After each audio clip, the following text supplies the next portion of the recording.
Shabbat Shalom. So we are coming up in the coming week with Veterans Day, hence my very patriotic tie.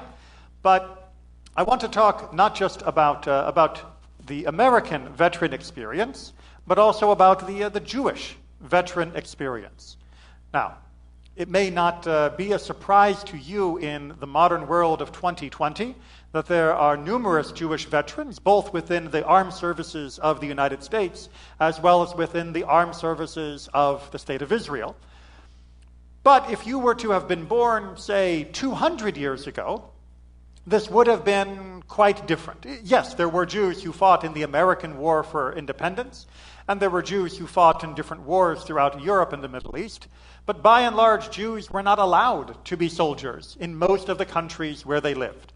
And so the military traditions of our people were mostly lost for much of our history.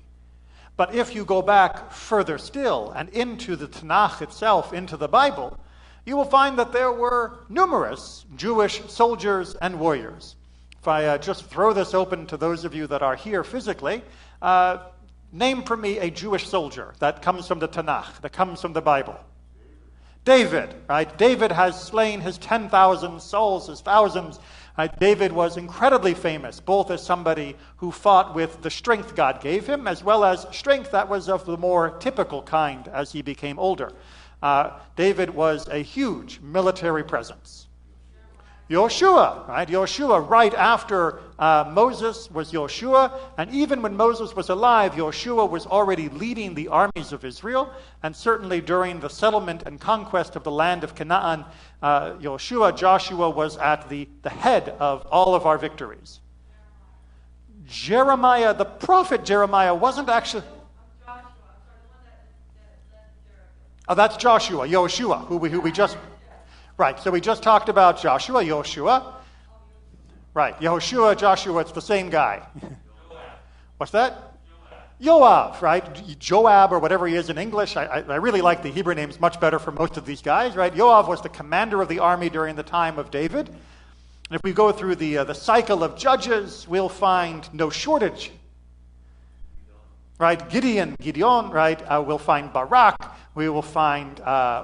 Shimshon, Samson, right? Soldier after soldier after soldier. Yes, Shimshon wasn't exactly the role model of being a good soldier, but he was there, and he was participating in our military tradition. So now I want to give you the million shekel question. Those are all of the famous soldiers from the heyday of Jewish time. Who is the first soldier in the Tanakh? The first soldier in Tanakh? Not Moses, not Joshua. You got to go back further. What's that? Nimrod. All right. So Nimrod is often touted as being the first soldier, but it doesn't actually call him a soldier. It says that he is a hunter, that he is a mighty man. Now, there are some that argue that the hunting here was the hunting of people, because he was a rather amoral person. But even in that case, a soldier is not one who hunts other people. A soldier is someone who fights on behalf of their country, their family, their ideals for what is right. Not because they take pleasure in the killing, but because the killing is necessary for the time and the moment. And so Nimrod and Lamech, who came much earlier than even him, back in the days before Noah, for similar reasons, although he brags about his killing prowess, would probably not be qualified as a soldier, more likely a murderer.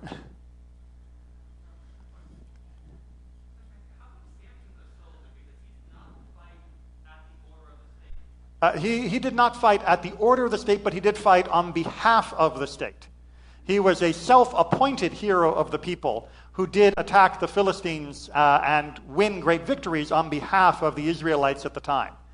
But yes, he wasn't officially commissioned, if you will, by the government. In fact, they usually were not happy with much of what he was doing.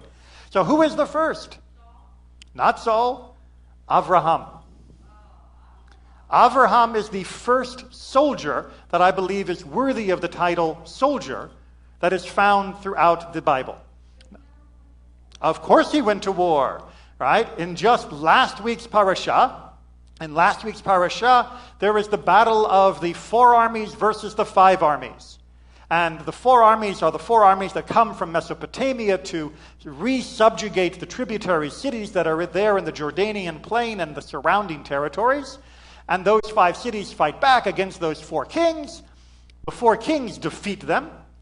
And in the process, they take Lot, Abraham's nephew, captive, along with many other people and all of the spoils.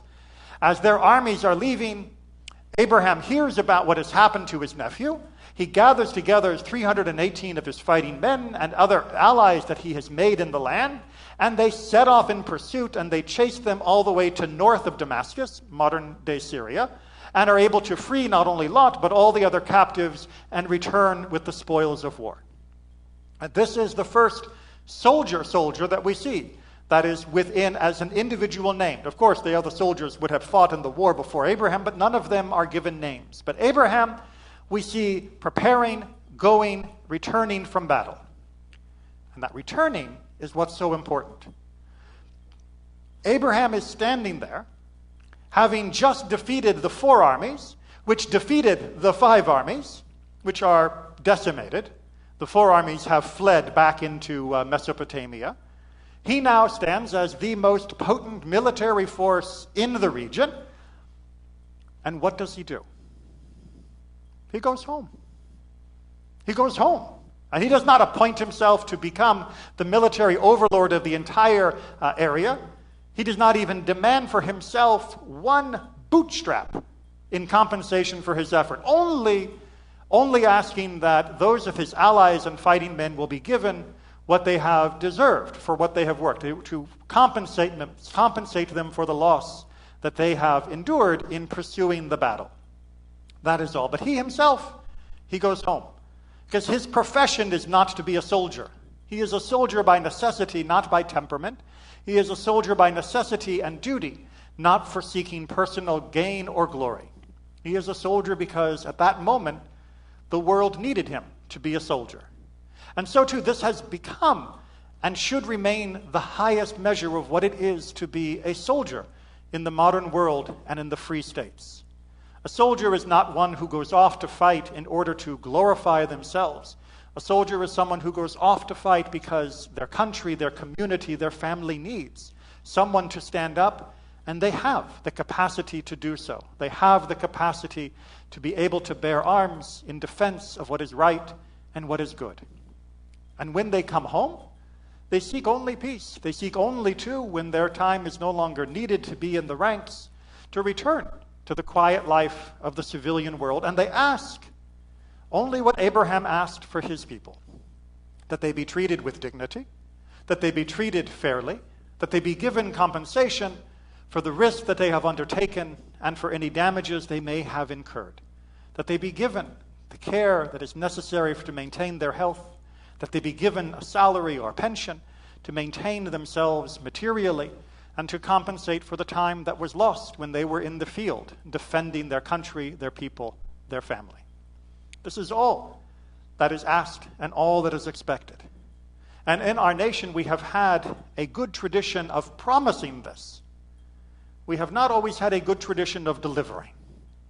There have been numerous times throughout our history, going all the way back to the War of Independence, and unfortunately through each of the successive wars, where we have called on people to stand up and to help our nation to defend itself, to help our nation live up to its highest ideals. And when the battle is done and the veterans return home, they are not always treated with dignity. And even if they are treated with dignity, they are often not given what is their just due. They are not given a fair salary, a fair pension, and in our own modern times are not often given the fair treatment in their health that they are due. And this is not how you treat a soldier. Somebody who selflessly puts their life on the line, who selflessly sacrifices themselves, whether they come home alive or not, the sacrifice has already been made. And we must honor that sacrifice by treating our veterans with dignity and with the proper measure of material compensation. We do not ask to be put in charge. Like Abraham, they are not demanding that they have a higher role to play in society because of what they have done. They ask only for what is fair. And like Abraham before him, or before them, they should be given that by those who owe them so much. As this Veterans Day comes up, as this Armistice Day that was originally founded because of the end of World War I begins to approach us on Wednesday, make sure that you are not only paying respect and honor to those whom you know that are veterans, but make sure that you are also working, whether it be individually or collectively, to ensure that they are given their just deserts for the work that they have done on behalf of us all. Shabbat Shalom.